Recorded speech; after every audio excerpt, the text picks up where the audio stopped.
Like so many of the authors I've had the opportunity to speak to, Jessica has loved writing since she was a little girl, and she could often be found making notes and writing stories down. But as she got older, life became busy, and she found fewer and fewer opportunities for that writing to happen. She joined the military and lived in beautiful different places around the world before she became a parent herself. And then one day, sitting with her child, playing in the living room, a wonderful story came to her mind and she flew with that. Now she has one published book and more coming. You don't want to miss a moment of this conversation. Welcome to the Becoming Baby Ready podcast, your podcast for queer family planning. My name is Sam, and throughout this podcast, you'll hear me have conversations with professionals who work alongside people who want to start and grow their families, as well as parents of intentionally created families. Everyone I speak to identifies as being part of the 2S LGBTQIA+ community. This is your opportunity to learn answers to questions you didn't even know you had. Welcome, everyone. If you've been following my social media, you know that this is a whirlwind connection that I've made with my guest this week, and we are recording at the last minute. This episode is recording Wednesday. We're dropping it Thursday. But when I got an email from this particular person, I knew that this conversation would round out the month of July beautifully with a conversation with an author, because that's what July's been all about. And you know how I like to lump them together. So without any further ado, welcome, Jessica. I really appreciate you squeezing me into your schedule today. Please tell everyone about who you are and the members of your family. Yeah, fantastic. Really glad that we could make this work. I'm all about last minute things as long as they work. So here we are. All right, so my name is Jessica Trammell. I'm a children's book author. I have one book published. The book is called Blast Off Eleanor. It's a book about a little girl who gets a rocket ship for her birthday. She takes her two moms on a trip to the moon. I'm sure we'll get into a little bit about what inspired that book as well. Mm-hmm. Outside of just being a children's book author, I'm also an engineer. I am a space enthusiast. I'm a military spouse, and I'm also a veteran myself. So a lot of different niches here. I have one daughter with my wife, Tara, and we are currently living in Germany as part of her latest assignment. So it's been a busy month since we just got here, and it's a little warm. So if I seem like I'm sweating, I probably am, but that's okay. We'll make do. And in Europe, you don't find air conditioning as easily as you do in North America. So when you say you're sweating, like for real, it Yeah. happens. Yeah, it was almost 100 degrees today, but there's lots of public pools, so we're good. How did you and Tara meet? I love telling this story. So we actually met in Afghanistan. I was in an air defense artillery unit, and she was in the 82nd Airborne, and our units just happened to share the same command post. And so I got off of shift one day and I went to go visit one of my friends. And she said, "Hey, there's somebody here that I really want to introduce you to. She's downstairs. Let's go chat. Because I need to go talk to her about something work related anyways." So we went down, introduced me really quick in the hallway, and Tara just like shook my hand, was like, "Hi," and didn't really look at me. And I was like, "Oh, okay." Like that was kind of rude, but nice to meet you. A couple weeks go by. A couple weeks go by. I finally have a day off. It's like the first day off in about 6 months at that point. And my roommate convinces me, "Let's go to this MWR event. It gets you out of the barracks room. We can go listen to some music, go dance a little bit. It'll be fun. Tara's gonna come along." And I was like, "Great. Maybe we can kind of have a do-over." And so we went. Tara got brave, pulled me out on the dance floor, and then we started talking from there. And it was in 2014. So we started talking at work, after work. I was training for school at that point, so she was helping me kind of train for that as well. So we were working out together, just spending a lot of time together outside of work. And then after we got back from Afghanistan is when we really started to connect a bit more. So I was stationed at Fort Campbell in Kentucky, and she was stationed at Fort Bragg, North Carolina, but we made it work.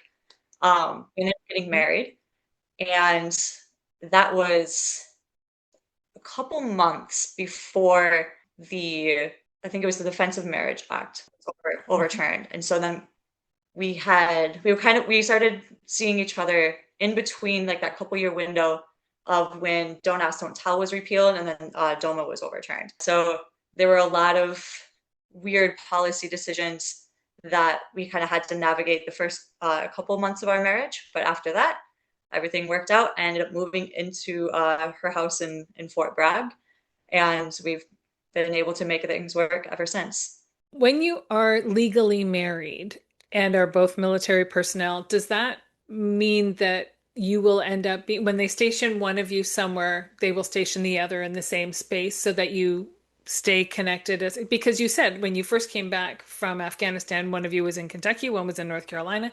You weren't married at that time, so that's not surprising. But once you're married, do they do what they can to make sure that you're both stationed at the same They place? do what they can. Now it depends on the service Okay. because a couple of the different services have changed the way that they do duty station assignments. So now it's like everybody interviews, so you make a point to interview for the same place. I have a couple of friends who are in the same position. But before, when we were first married and we were starting to go through this process together, it was just a lot of let's see what we can plan and kind of hope for the best. And when you're separated Right. for whatever reason, you get like a very small stipend, but obviously not worth it, right? Because I would rather be with my wife. Yeah, of Yeah. course. That makes perfect sense. I just wasn't sure how that worked because that would be hard not to be with your spouse. You found somebody that you want to be with for the rest of your life, and they're like, and for the next 6 months or the next 2 years or whatever, you're going to live on opposite coasts, and that would be really, really difficult. Yeah. Shortly after we got married, I actually ended up going back to Afghanistan. And that was something that I wanted to do because it made our time apart shorter because we were both getting ready Right. to promote and go to different schools that are associated with those promotions. And so we were looking at almost 2 years apart if I didn't deploy. And so there was like a roundabout way that I ended up working my way onto a deployment, and it made our time shorter, I guess. So it was hard, right? Yeah. Because it was almost 2 years, but Yeah. a couple months is a couple months. Yeah. You take the wins that you can get. You do, you definitely do. At what point in the process of meeting Tara and falling in love and getting married and deciding that you're going to be together for the rest of your lives did the conversation about starting a family come into play?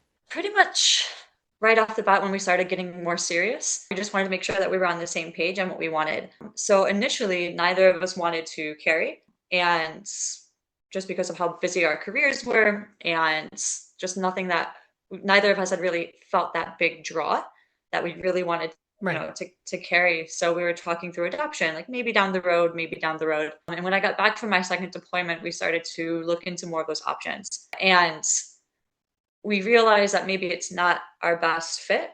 So we kind of took a break from talking about it. And, in the years since, we've talked about how we weren't actually sure at that point if we were actually going to have a child, adopted or otherwise, just because we were having a hard time figuring out what exact path we wanted to take. Yep. And so when our friends ended up having their child and starting their family, and then we had another friend, another lesbian couple who started their family as well. And we were like, okay, this is doable. This is something we could probably do.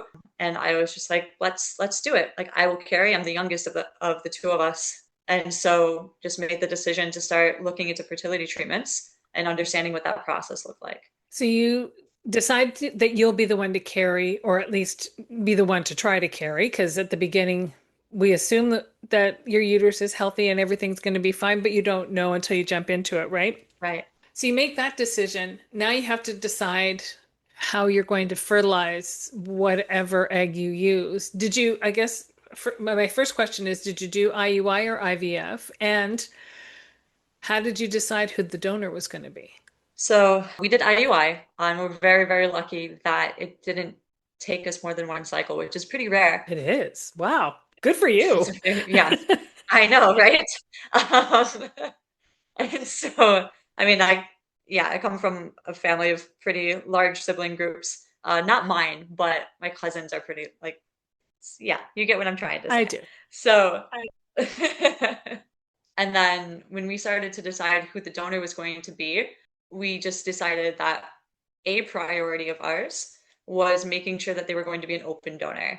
So when our child turned 18, if they had those questions, then we wanted to actually be able to answer them to, as much as we could Right. and to point her in the right direction. So that was a big priority of ours.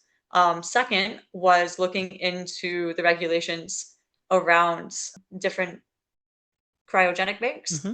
And so if they had any kind of pictures, if they had like kind of what their profiles would look like. So what were we going to get outside of just the material? Yeah, outside of just that, then what other information would be able to talk our daughter about? We wanted to make sure that we were able to give our daughter as much information as possible. Right. So, with that, we also wanted to make sure there was any kind of guardrails around the number of siblings.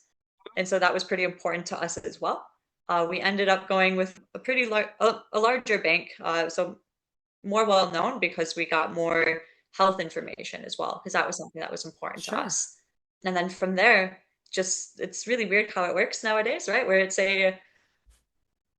almost like going on a dating app, which is kind of how we explain it to our friends sometimes, because they have the same question. Well, how did you pick? Yeah. What do you know? So that's kind of how we just make it relatable to some people, is to say, hey, it can be kind of like it feels like a weird way of like a dating app. Like, okay, this person kind of has like, say, a dad's features, or like some features from my family or her family, has certain heights if that was important to us, hair color, that kind of thing, to make it look like we're more related, right? Because I knew that I was going to carry, or that was the intent, Hmm. and ended up working out.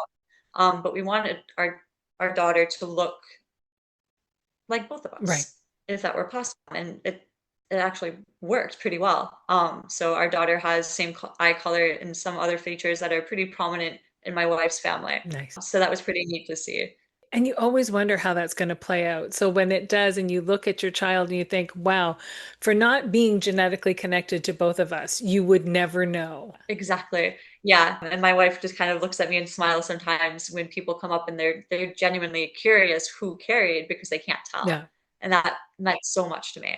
And because for me, when I was pregnant, I wanted to make sure that my wife didn't feel like just the other mom. Right. Like she is the mom just as much as I am the mom. Right. And so it was really important. I ended up having a C-section, so it worked out this way anyways. But I wanted her to be the first one to hold our daughter, Right. because that way she had that connection, and she had that moment where, you are the mother. Mhm. It's not just all about me. That is really important. And it's interesting that this is a thought process you had throughout the entire planning and execution of the pregnancy and the birth. Was it something that was as important to Tara? Did Tara express how much this would mean to her? Or is it something you carried? Because and I ask this, in most cases, I find that it's the person who's carrying who has more emotions around how the other parent will feel than it is actually the non-bio parent that has those emotions. It was definitely not a conversation that we had had previously. Okay. It was something that, as it got closer to me having my C-section, it was something that I verbalized, and she was like, absolutely, I would love that. That would mean so much. And she said since, that she is kind of finds herself wondering sometimes, like, what is that like? Hmm. Because she wasn't the one to carry. She's like, I should be able to understand what you're feeling and the emotions and the hormones and all these things, but I don't, because that wasn't me. So what do you need? And so she's wonderful like Yeah. that. And that has also meant a lot to me, because it's attentive and it's loving and it's caring, right? And so yeah, it's become this very beautiful thing where we think about each other in a way where we're like, what else does this person need? Hmm. In order to feel comfortable. They're struggling. What can I do to help? Yeah. And sometimes it happens without the other person who might be struggling having to Yeah. ask. Yeah. That is important. At what point did you decide? Because you said you're a veteran, which tells me that you're not in active duty now, but that decision had to come. Was that something that happened as a result of your pregnancy and birth that you decided you didn't want to be in active duty with a young child, or how did that all come about? So I ended up getting medically separated because of some back issues that I had. And that the absence of that pressure of having to constantly plan ahead 1 or 2 years in order to make it so we're living together Hmm. really opened up my willingness to carry and to go through childbirth Okay. and to start family planning. So it was really a decision that we started being more serious about afterwards. Yeah. So yeah, not really related to like I didn't have our daughter and then realize this is too Right. much, and then let's get out of the army. It happened kind of the opposite way. Right.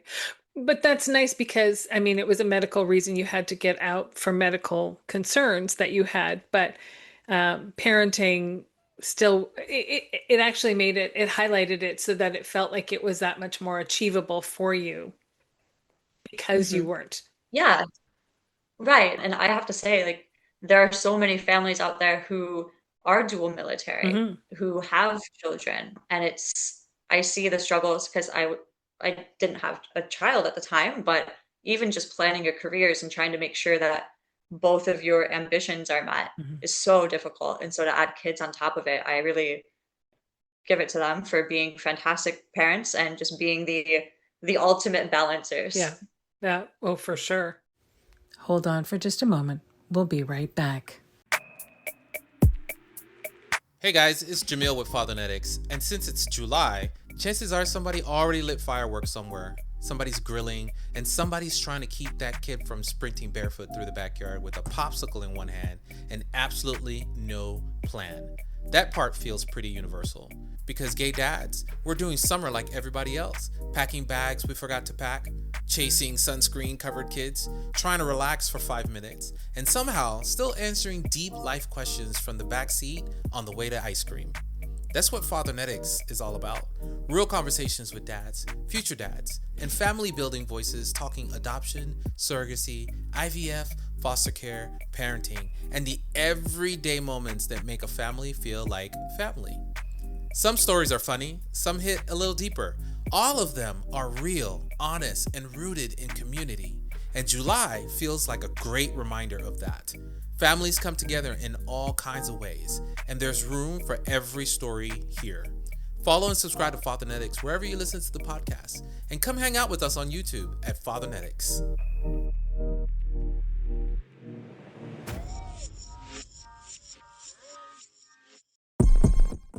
So you have your interests with engineering and space and things like that, and you have this desire somehow you've linked all this together to become a children's author. So you have written a book that marries this Right. interest of yours with how did this all happen? So, fair question. Fair question. Like I said, there's a lot of different interests, right? And so I used to love writing when I was a little girl. I'd always be scribbling in a notebook or I would be reading. Those were my two big hobbies. Hmm. And so that part of me has always been there. But once I went to college, everything got really busy and I just kind of pulled away from that part of my hobbies. And so with that, fast forward to when we had our daughter, and I started wanting to find books that had like, incidental gay parents. Where there's so many books out there who talk about here's what it looks like to have two moms and how families are different. And some families have two dads, some families have one parent, some families just have grandparents, and all these different beautiful ways to have a family. Sure. And that's so, so important. But I was looking for something a little bit more casual, I guess. That way, I wanted my daughter to be able to see herself, and not have it be a teaching lesson, just something natural. Yeah. So with that, I started kind of kicking around ideas. What does our daughter like to do? Maybe I can write a story around that. So I was kicking around ideas of going to the zoo, the park, and just kind of having two moms in the background.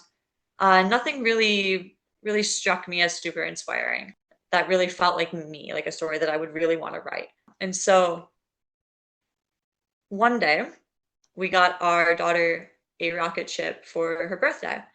And it's this giant, like 3 foot tall little Tykes rocket that has like the bells and the whistles, and it has a little telescope on the side, and it has like this big thing, this big purple thing that folds down and looks like a galaxy, um, with the windshield. And it's really, we went all out. We're like, this looks neat. I would also play with this with her, so let's buy it. That's cool. Gave it to her for her birthday. And she loved it. We still have it several years later. It made it all the way across the ocean to Germany with us. So, and it's surprisingly in one piece, so which is amazing. And so she started pulling us into her games right away. And she has like this big imagination, which is really fun at that age, especially when they can start verbalizing what they're trying to imagine and play. And so she started having us play one game and then switch chaotically to another game. Like, and you know how little kids are, they can just change the rules, and so you just go with it. Something goes wrong, they change it, and they're winning the game again. You didn't know you were playing a game, but they're winning. At least that's how our daughter is. She's a little competitive. She has two veteran moms, right? Well, one veteran, one active duty, so she could be a little type A sometimes. There you go. And as we were playing, it just kind of struck me. I'm like, this is the story. This is what I want to write. Mm-hmm. It might need to be a little bit less chaotic, a little more structured to be an actual book, but let's write this. And so I stayed up that night and I was just kind of typing away, and I was sending my wife draft after draft, and she was kind of editing it for me, saying, hey, this is too choppy. I get what you're trying to do, but let's maybe focus on this, or focus on this planet, maybe the moon, and have that the setting. And so it just kind of developed from that. And then I started reaching out to different illustrators, and it just kind of went from there. So it was really kind of me being really excited to play space stuff with my daughter. And then it just grew from there. I love that you took something that has been a passion of your own for so many years, and you got playing with your daughter and realized this could be a story, and that your wife has then played a role in, because they do, right? But even when I write not children's books, nobody would give me the opportunity to write children's books. I'm too verbose for that, quite frankly. But when I write something, I often pass it to my wife to read, because she knows me. So she knows basically what I'm trying to say, but she also has a better filter than I do, because I'm picturing everything in my head that I'm trying to say. So I'm trying to draw an illustration almost with my words. And I would think with a children's book, you don't necessarily need to do that. You need to describe the scenario necessarily, but the illustrator is the one who's responsible for then taking those words and putting the picture on the page to marry it all together. So what a great team that you two were. Yeah, and I had a great illustrator as well, bringing her into the picture. So we had the story mostly set, a few little edits, because for whatever reason, as much as I love to read and write and all these things, I'm terrible with my apostrophes.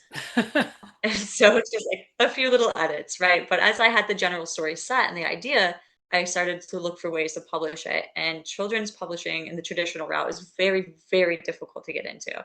So I started looking into being an independent author and what platform to do, what can get me, what is most inviting to children's book stores. Is it Amazon or is it Ingram or other platforms, right? And so looking into all these different things. And then I was like, I can't really write this without having an illustrator and like a target date of when I want to actually publish it. So I just kind of, where do you find an illustrator? They do a lot of their marketing on Instagram, TikTok, things like that. So that's just kind of what I started doing. And I just started looking for children's book authors and illustrators, and just kind of seeing who uses what style and whether I really like that and whether it would fit for the book I want. And so I found my illustrator and reached out to her on her website, and same kind of how it worked with you and I, where a response right away, and hey, let's have a conversation. And it worked out, and she wanted to know whether I had any kind of experience, what my book was about, how many pages, full illustrations, whether I wanted partial, and just kind of walked me through the storyboarding process as well, because I had never done it before. Sure. So she helped me do like kind of review sketches and character development, and it was the smoothest process that I could have asked for, especially being so brand new to this field and really just doing it as like a hobby. Right. And so balancing everything else and then also focusing on this book that meant so much to me and my family that we had put so much energy into. Having the illustrator I did was just I was so thankful to her. Yes. And when they can take your words and bring them to life in a way that actually authentically reflects the picture you have in your brain is, I don't understand how they can do that. I do not have that kind of creativity. Oh yeah, Laura's brilliant. Laura is brilliant because she wanted me to kind of send a blurb.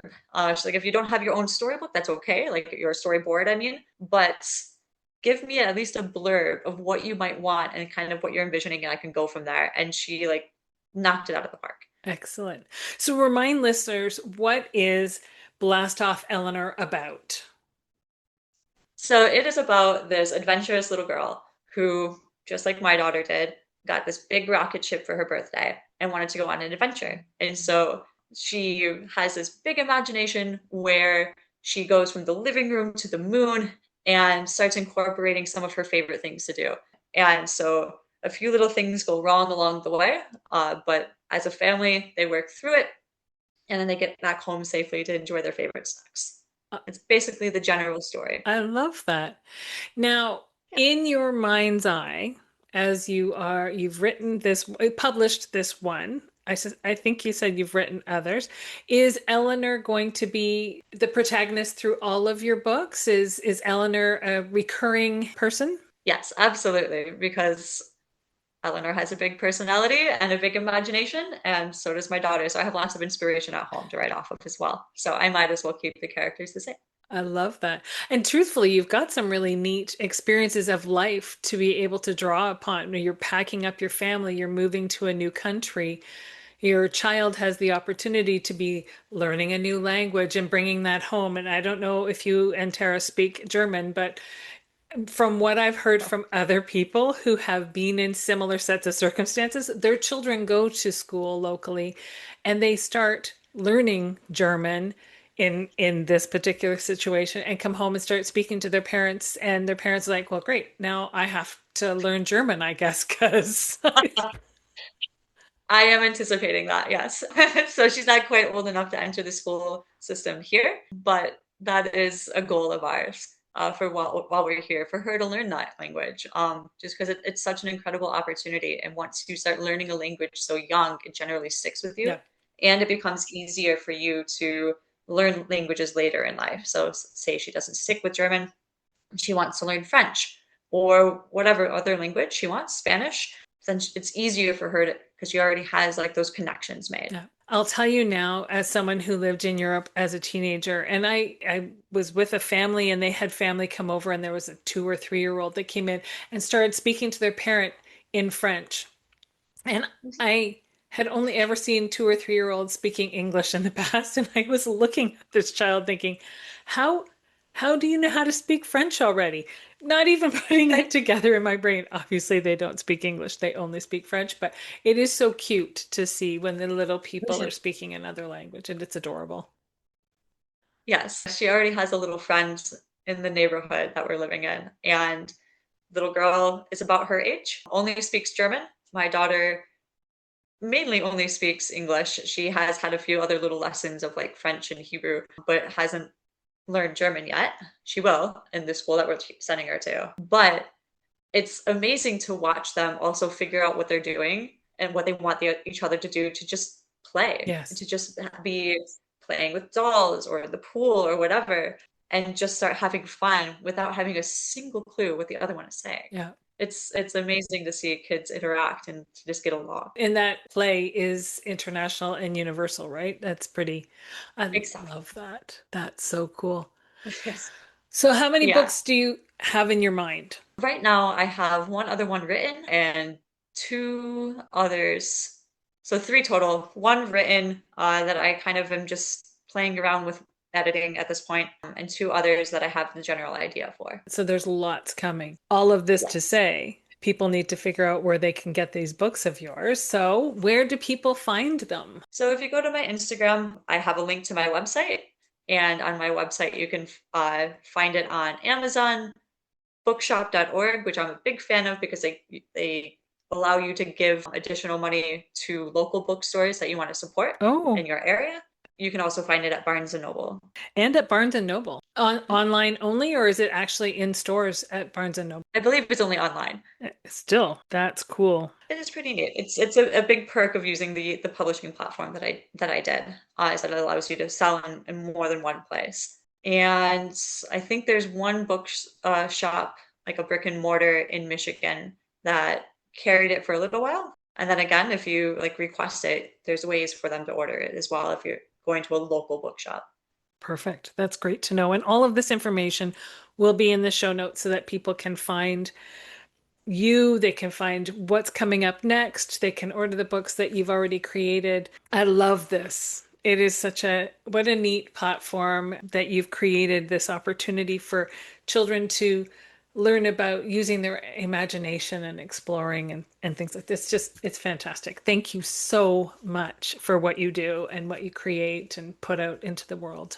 Yeah, I appreciate it. It was a great time to be able to even write it, illustrate it, to see it out in the world is very bizarre. And then now to have conversations like with people like you in order to help market it and get it out to more viewers or more readers, excuse me, is a fantastic opportunity. So thank you as well. Oh, my pleasure. I'm going to be watching. I'm going to be keeping in mind that I need to know what books I need to buy because, I have not got young children myself, but I do have young people in my life that are definitely going to need to know your work. So I appreciate everything you do. And I appreciate that you took the time to carve out some space this week so that we could last minute sit down and have this conversation because the world needs more people like you. Thank you. Thank you so much. I appreciate it.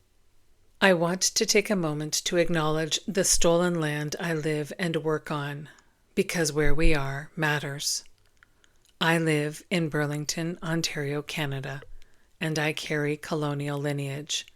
That's something I hold with both awareness and responsibility. The land stretching from Lake Ontario to the Niagara Escarpment and beyond has a history that runs so much deeper than the city I live in. It's Indigenous land, rich with story, relationship, and meaning, and my community benefits from that legacy every single day. This territory is held under the Dish with One Spoon Wampum Belt Covenant, a powerful agreement between the Iroquois Confederacy, the Ojibwe, and allied nations to share and care for the resources of the Great Lakes region together, peacefully. I also want to specifically recognize that I'm on the treaty lands and territory of the Mississaugas of the Credit. As a queer person, I find myself coming back to the land as a teacher, and one of the most profound things it teaches us is fluidity. The gender binary and heteropatriarchy didn't emerge from this land. They were brought here by colonizers, the same people who tore Indigenous children from their families, their homes, and everything they knew. Those children were then sorted into one of only two rigidly prescribed categories and forced to perform a version of gender that was never theirs to begin with. That violence was deliberate, and its echoes are still very much with us. But the land has never operated in binaries. It is diverse, layered, beautifully complex, and sometimes wonderfully unpredictable. It holds all of us, every path, every identity, every way of moving through the world. Every organism, every spirit has a purpose. That's something I try to carry with me as I move through my own life and growth. Thank you for joining me today on the Becoming Baby Ready podcast. If you have a story that you'd like to share, or you know someone who might, if you're a professional who works in the capacity of helping people start and grow their families, and you identify as being a part of the 2S LGBTQIA plus community yourself, then please don't hesitate to reach out. We always have room for more stories to share, and there's always more learning to do.